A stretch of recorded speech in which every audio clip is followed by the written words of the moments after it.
Welcome back to the Astrology Academy. Today we attempt something that has never been done with this precision, a working synthesis of the two great astrological traditions of antiquity. Hellenistic astrology, born in Alexandria, gave us whole sign houses, sect, time lords, and the ancient technique of profections. Vedic astrology, born on the banks of the Ganges, gave us the sidereal zodiac, the 27 nakshatras, and the vast dasha system of planetary periods. For 2,000 years these traditions have been practiced separately, sometimes in ignorance of each other, sometimes in rivalry.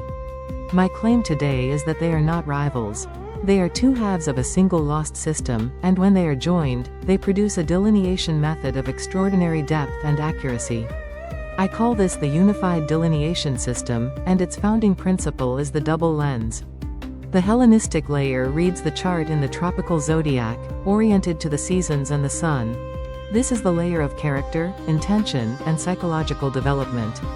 The Vedic layer reads the same chart in the sidereal zodiac, oriented to the fixed stars. This is the layer of destiny, karma, and the soul's larger arc.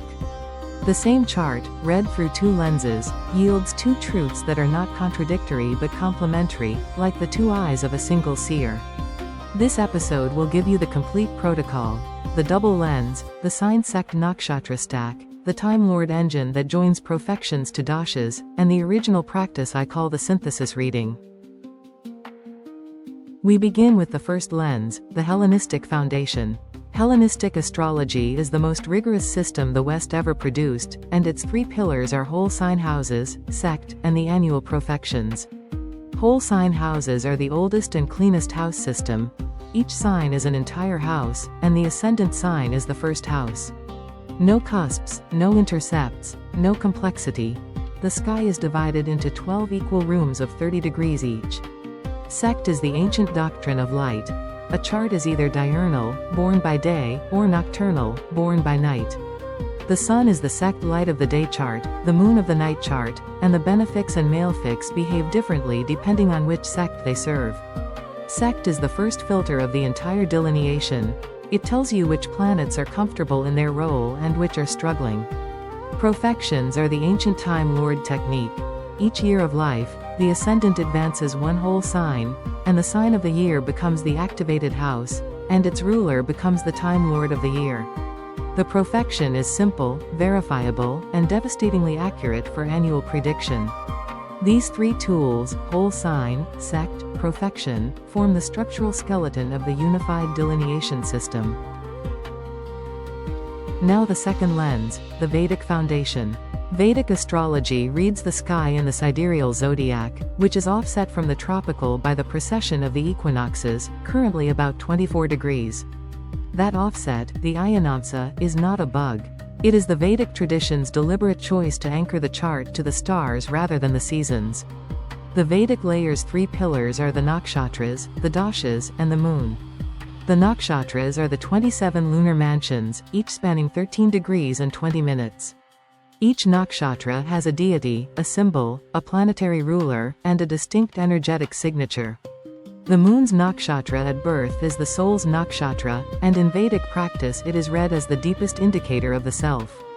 The dashas are the planetary periods. The Vimshatari dasha, the most widely used, is a 120-year cycle, divided among the 9 planets according to their nakshatra lordships, beginning from the moon's nakshatra at birth. Each dasha period, and each sub-period, activates a specific planet and therefore a specific area of life, for a specific length of time, with mathematical precision. The Vedic layer does not ask what kind of person you are. It asks what time it is in your life, which planetary period you are living in, and therefore which karma is ripening now. Now the synthesis itself. The unified delineation system joins the two lenses with 4 original rules. Rule 1, the sign sect nakshatra stack. Every planet is read in 3 registers at once. The tropical sign gives its psychological expression, the sect gives its operative condition, and the nakshatra gives its karmic flavor. A single example will show the power.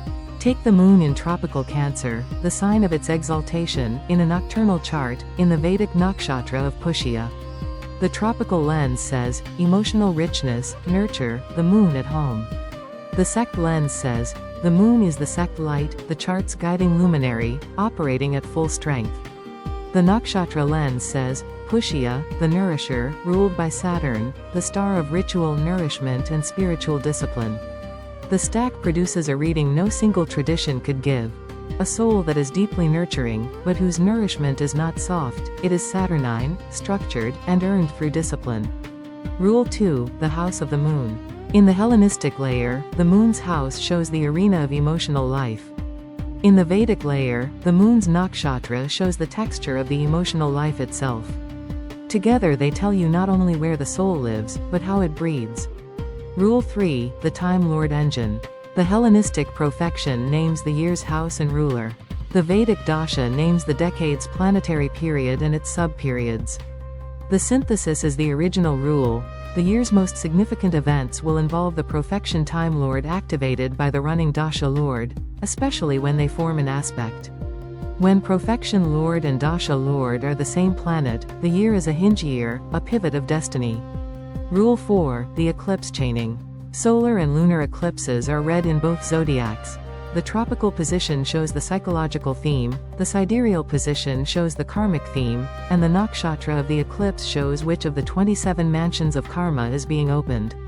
This is the complete engine: 4 rules, 2 lenses, 1 chart. And now, the practice, the synthesis reading. This is the step-by-step protocol you can use on any chart, in 30 minutes. Step 1, the lens split. Cast the chart in both zodiacs, noting both sets of positions. Step 2, the sect verdict. Determine day or night birth, and identify the sect light. Step 3, the soul stack. Read the moon in all 3 registers: tropical sign, house, and nakshatra. Step 4, the structural frame. Set up the whole sign houses and locate the profection year. Step 5, the time engine.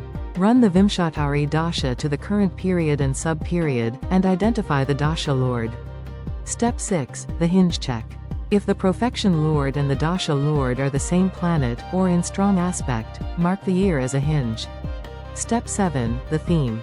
Combine the 3 registers of the activated planet: tropical expression, sect condition, nakshatra flavor. Step 8, the practice. Choose one action in the activated house that embodies the theme, and take it within the lunar month. The unified delineation system is not a blend that weakens both traditions. It is a join that strengthens both. The Hellenistic lens gives the Vedic lens a psychology. The Vedic lens gives the Hellenistic lens a karma. Together they restore what the ancients always knew: that the sky speaks in 2 languages, the language of character and the language of destiny, and that the fully trained astrologer must be fluent in both. This has been the Astrology Academy. In our final episode of this series, we return to the mandala of the 36 decans.